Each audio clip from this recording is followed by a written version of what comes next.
साथियों, पूरे बिहार में अगर आप ओवरऑल की बात करेंगे या ओवरऑल आप देखेंगे तो 208 प्रखंडों में डिग्री कॉलेज का उद्घाटन हुआ है। यानी डिग्री कॉलेजों में शैक्षणिक सत्र का शुरू हो चुका है और उसका उद्घाटन पिछले दिनों हो भी चुका है। उसको लेकर के ऑल इंडिया मजलिस इत्तेहादुल मुस्लिमीन पार्टी के जो राष्ट्रीय प्रवक्ता हैं, नेशनल स्पोक्स पर्सन हैं आदिल हसन आज़ाद साहब, उन्होंने क्या कुछ लिखा है आइए हम आपको बताते हैं। हालांकि बलरामपुर एक ऐसा विधानसभा जहां से आदिल हसन आज़ाद साहब चुनाव लड़े थे और कुछ ही वोटों से वो चुनाव हार गए थे 2025 के विधानसभा चुनाव में। वो लिखते हैं अपने अकाउंट में कि पूरे बिहार में 211 डिग्री कॉलेजों का उद्घाटन हुआ, लेकिन बलरामपुर बारसोई में क्यों नहीं हुआ, ये उनकी तरफ से सवाल उठाया गया है। आखिर कब तक बलरामपुर बारसोई के साथ सौतेला व्यवहार होता रहेगा, इसका जिम्मेदार कौन है, ये आदिल हसन आज़ाद साहब का सीधा सीधा सवाल है। आगे वो लिखते हैं कि NHAI में बारसोई को क्यों वंचित किया गया, यानी बारसोई को भी NHAI यानी नेशनल हाईवे रोड से बारसोई को वंचित रखा गया है। साथ साथ उन्होंने और कई सवाल हैं जो अपने वीडियो के माध्यम से बिहार सरकार से किया है। आइए वीडियो के आगे हम आपको सुनाते हैं।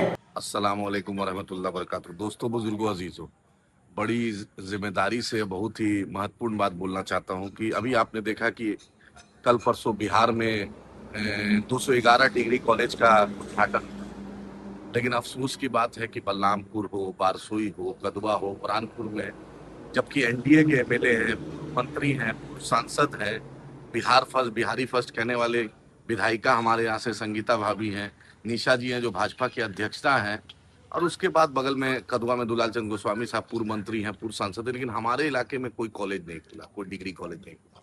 ये इससे बड़ी बदनसीबी, इससे बड़ा सौतेला व्यवहार बिहार सरकार का क्या हो सकता है।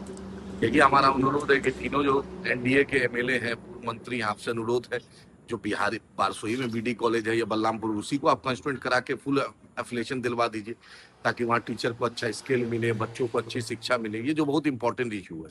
और आप लोग जब NDA के हैं, सरकार में है, डबल इंजन है, ऊपर मोदी जी, नीचे सम्राट जी, जब सब लोग हैं, तो ऐसा बारसोई के साथ, बलरामपुर के साथ या कदवा के साथ, प्राणपुर के साथ ऐसा धोखा, ऐसा नजरअंदाज क्यों की। दूसरा एक बहुत इंपॉर्टेंट इशू चल रहा है, जो आप 4 लेन की बात कर रहे हैं, मोरग्राम मालदा जो पहले था, उससे होते हुए बारसोई, करमदिघी, तालकोला से जोड़ा था, जो नेशनल हाईवे अथॉरिटी ने पास भी किया था। उसकी एक एजेंसी है, उसकी एक एजेंसी ने वो ये टर्न सॉल्यूशन जो है, जो हरियाणा में गुड़गांव में ऑफिस है, उसने इनको प्रस्तावित भेजा भी था। लेकिन सडनली अभी जो जो दुलाल चंद गोस्वामी साहब और दूसरे भाजपा के निशा जी और दूसरे लोगों ने अभी कहा कि वो रूट मोरगाम, चाचोल, आजमनगर, पसोल, बासगांव, कदवा, डंडखोरा, पूर्णिया, किशनगंज हो गया।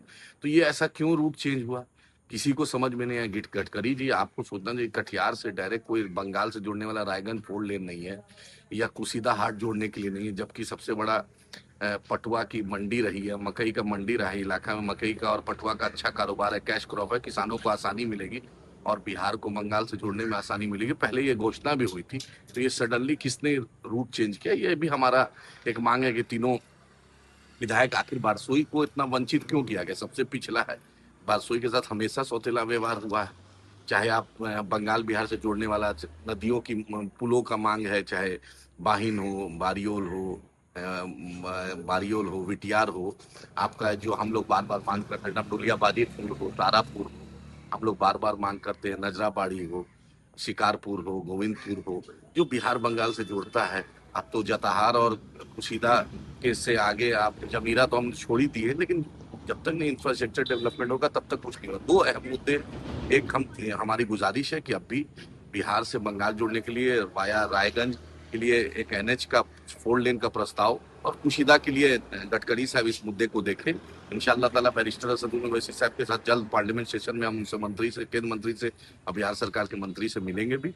और फिर कॉलेज के मामले में मेरी अपनी जो MLA है संगीता भाभी, निशा जी और दुलाल साहब, आप तीनों से अनुरोध है कि बारसोई को और कदवा को और प्राणपुर को नजरअंदाज बलरामपुर को क्यों किया जा रही है। आपसे अपील है कि इस दोनों मुद्दे पर संज्ञान लेकर इस मुद्दे को आप देखें। और हम आपसे अनुरोध कर रहे हैं, हम टैक्स देते हैं, हम भी मेहनत कश लोग हैं, हम भी किसान मजदूर चाहता है अपने बच्चों को पढ़ाना, नौजवान आगे बढ़ना चाहते हैं, तो आपसे नहीं उम्मीद करेंगे तो किससे करेंगे। जब अपने 211 कॉलेज दे सकते हैं तो बारसोई को, बलरामपुर को, कदवा को, प्राणपुर को नजरअंदाज क्यों किया। ये हमारी मांग, उम्मीद है जो गठबंधन के एमएलए हैं पूर्व मंत्री इस बात पर संज्ञान देंगे और सांसद महोदय भी एनएचएआई में आप बात कीजिए, ट्रांसपोर्ट मिनिस्टर से बात कीजिए तो डायरेक्ट रोड वाकई ये प्रस्ताव अलाइनमेंट कीजिए, डायरेक्ट रास्ता मिले और रायगंज के लिए और सीधा के लिए। सांसद महोदय आपसे मेरा उम्मीद है कि सब लोग मिलकर इस मामले में गंभीरता से बात करेंगे और बलरामपुर बारसोई को बेहतर बनाने में सब साथ देंगे।